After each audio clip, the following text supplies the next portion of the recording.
Gidry here. I just got back from a Mach 3 speed training course out in San Antonio, and so some of the takeaways, I want to film a little video about some of the takeaways and how I'm going to be implementing those into my program. So as a little caveat, this is not the Mach 3 speed training program. This piece of PVC or whatever you use isn't meant to replace their training tools. I'm actually going to be ordering a few of their tools and implementing some of those in my in-person programs. This is just some feels and thoughts and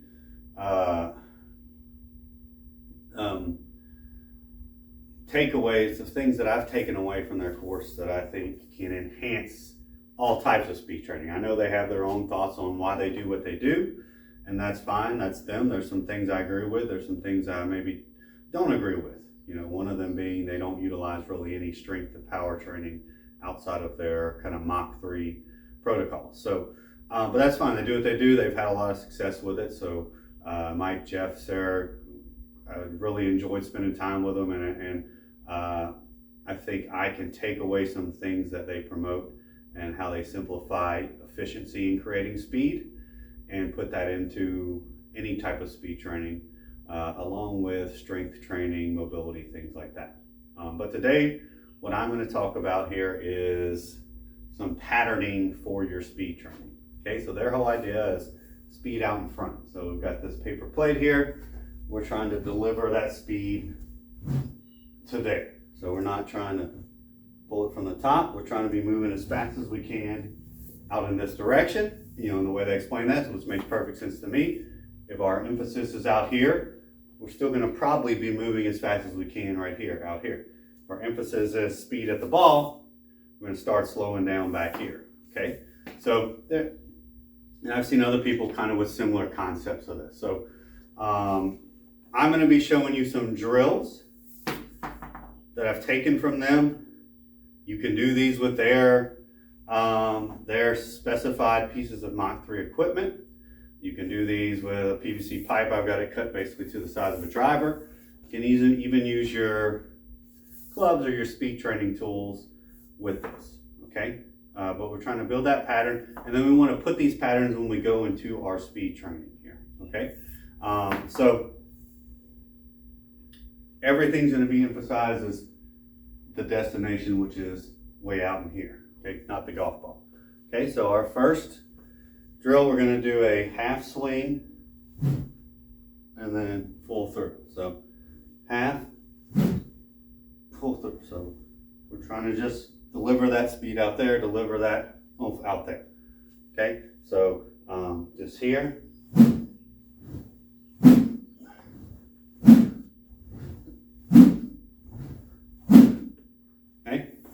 Kind of going through the flow of the movement, 6 to 8 reps. Second one's going to be a full swing, speed out to there.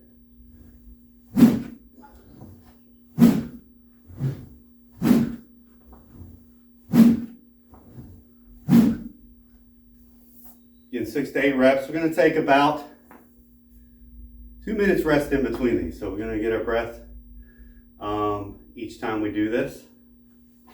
And again, with these, more patterning,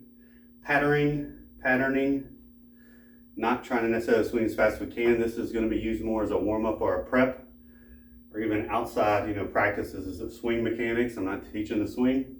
We're just trying to get that emphasis of the speed going here, because a lot of issues I see with golfers in speed training is yanking from the top to create speed.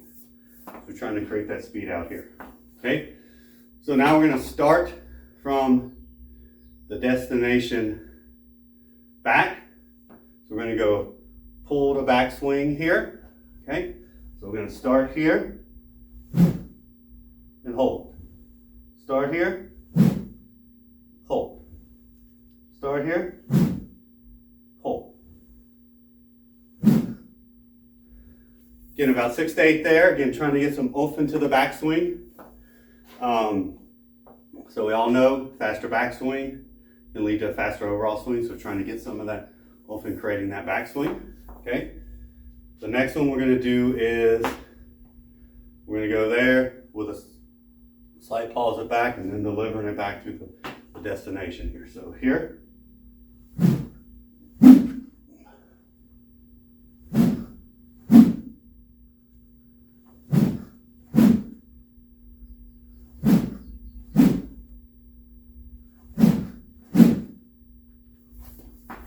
Again, trying to use our body, our trunk, our core to create that movement, not throwing it all away from the top, trying to get too aggressive from the top to create that speed. So, point of all this, the way I understand it, is trying to get all our energy going out that way, trying to get all our speed being created out there beyond the ball. We're trying to do that in the most efficient way possible, which is through our body, our trunk, our lower body, not our arms, wrists, and hands. Now, one caveat here is their tools have some different weights, some different flexes to them. So this isn't meant to mimic their tools. If you feel like these are too light, you can feel free to take a speed stick or a club and do the same drills.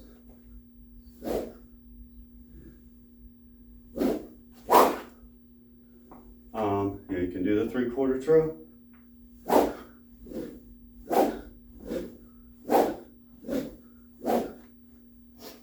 Other drills with that, again, heavier if you feel like you need it. And then you can go into your speed training, normal speed swings, but we're just starting to pattern that feel of delivering everything out here. So when I'm stepping up to do my speed swing, I'm still feeling that energy coming out here now. Okay, so I'm not trying to pull it from the top. I'm trying to let all that energy dissipate out here. So we're going to try these as part of our speed program. Give them a try. Let me know what you think. If you're interested in Mach 3, I definitely recommend checking them out. I think their website's mach3speedtraining.com. Like I said, I am going to be purchasing some of their tools and trying to implement into some of my programs. So if you have those, by all means, use it. If you want to do their program, do their program. This isn't meant to replace that. It's meant to add some elements that I think are useful for a lot of golfers, including myself, into how we develop speed and enhancing our speed training. We do this with a ball and a club. We can do this with super speed, stack, whatever it is. It's just more of movement patterning, energy efficiency within those training tools. All right, so if you have any questions, johnpaul@guidrypt.com. You can reach out to me on any social media or www.guidrygolfandsport.com.